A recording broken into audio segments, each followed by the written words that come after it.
creamy beef and broccoli pasta. Want to try making a new recipe with me? Jeez. We're gonna brown off 1 pound of ground beef. Just cook that over medium-high heat and brown it.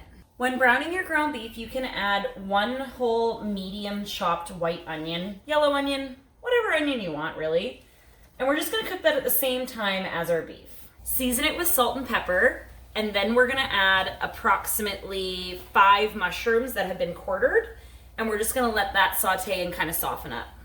I realized I'm a dum-dum and I shouldn't have done this in a frying pan. I should have done this in a pot because we're gonna be cooking everything in this pot. So, let's switch this to a large stock pot. I'm a dum-dum. So to our ground beef mixture, we're gonna add in about 4 cloves, 3 cloves of minced garlic, 3, 4, whatever. 8, 6, 7, 11, 12, 100. And just stir this around until it's fragrant. You really don't want to overcook your garlic, and then it'll get bitter, and it'll taste gross, and you don't want to have it gross, because you want good food. 2 cups of milk. I don't actually buy milk anymore, because no one in our family really drinks it, and so it ends up going bad. So in order to not have waste, I buy milk powder, and I mix it myself. It's not great to drink, but it's fine to cook with. 2 cups of beef broth. Teaspoon of Dijon mustard. About a teaspoon of paprika. We're also gonna add about 3 tablespoons of all-purpose flour to our mixture. Whisk.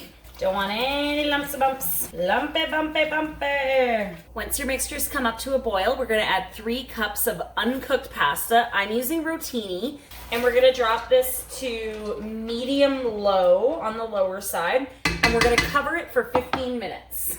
It's been 15 minutes. Now we're gonna throw about a head of broccoli floret in, just the florets. We don't want any of the stalk. Stir it up, put the lid back on. Put the lid back on for 5 minutes.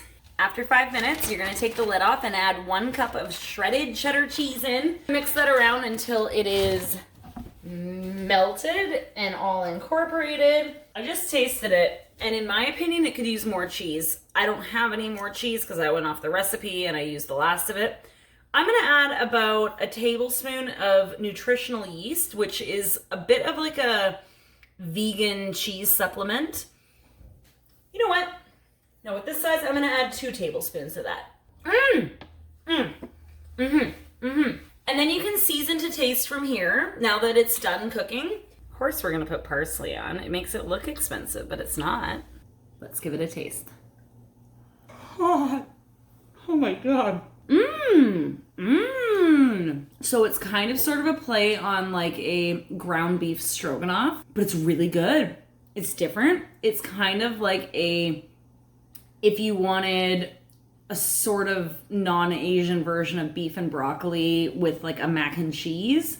It's kind of that kind of combination, a very Caucasian beef and broccoli mac and cheese. Looks expensive. It's not.